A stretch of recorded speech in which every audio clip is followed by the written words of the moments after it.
Shalom, selamat pagi Bapak Ibu, Saudara, rekan-rekan yang saya kasihi di dalam Tuhan Yesus Kristus.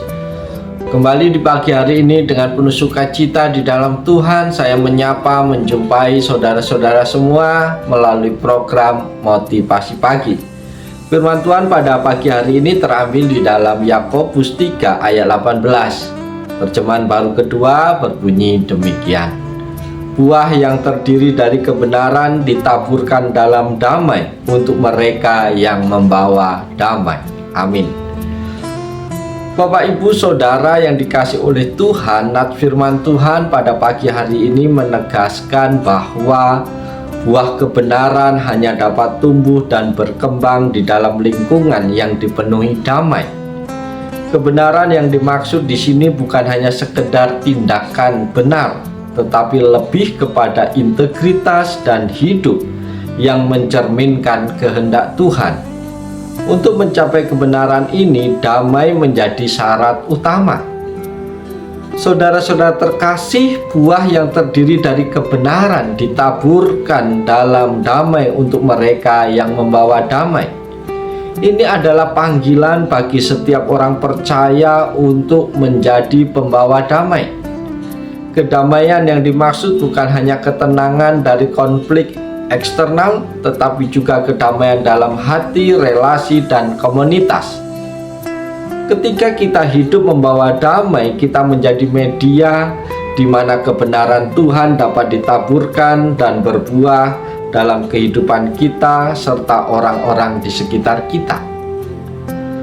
Sebagai pembawa damai, kita dipanggil untuk menaburkan kasih, kesabaran, dan pengampunan dalam setiap interaksi kita.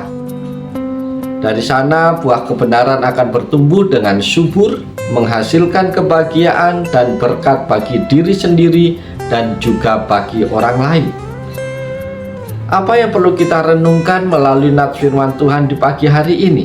Firman Tuhan di pagi hari ini mengandung poin-poin penting yang perlu kita renungkan. Poin yang pertama adalah kebenaran dan damai saling berkaitan. Saudara-saudara terkasih, kebenaran yang sejati tidak bisa tumbuh dalam konflik atau pertikaian. Hanya dalam suasana damai, kebenaran bisa ditaburkan dan menghasilkan buah. Ini mengingatkan kepada kita bahwa hidup yang benar di hadapan Tuhan membutuhkan sikap damai dalam hati dan hubungan kita dengan orang lain. Poin yang kedua adalah pembawa damai adalah alat Tuhan. Saudara-saudara terkasih, ayat ini menekankan pentingnya peran pembawa damai dalam menabur kebenaran. Sebagai orang percaya, kita dipanggil untuk menciptakan dan menjaga perdamaian, baik di lingkungan keluarga, komunitas, maupun masyarakat yang lebih luas. Hanya dalam kedamaian, kebenaran bisa bertumbuh dan menghasilkan dampak yang positif. Poin yang ketiga adalah hidup dalam damai mencerminkan kehidupan Kristus. Saudara-saudaraku, Yesus sendiri adalah Raja Damai. Dan sebagai pengikutnya kita dipanggil untuk meneladaninya. Menjadi pembawa damai berarti kita menjadi cermin dari kasih dan kebenaran Kristus.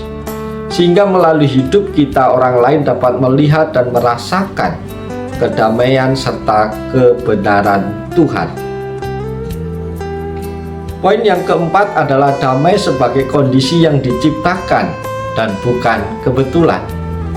Bapak Ibu Saudara yang terkasih, damai yang memungkinkan kebenaran bertumbuh harus ditabur, dipelihara, dan dijaga. Ini bukan sesuatu yang datang secara otomatis, tetapi membutuhkan usaha dan komitmen dari setiap individu yang menginginkan pertumbuhan kebenaran dalam hidupnya. Karena itu, renungan ini mengajak kepada kita semua untuk merenungkan bagaimana kita dapat menjadi pembawa damai dalam setiap aspek kehidupan, sehingga kebenaran dapat berbuah dalam diri kita dan orang-orang di sekitar kita.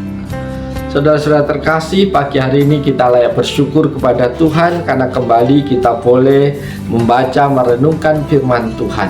Dan biarlah firman Tuhan yang kita dengar pagi hari ini tidak lalu begitu saja, tetapi tertanam, termeterai dalam hati dan hidup kita.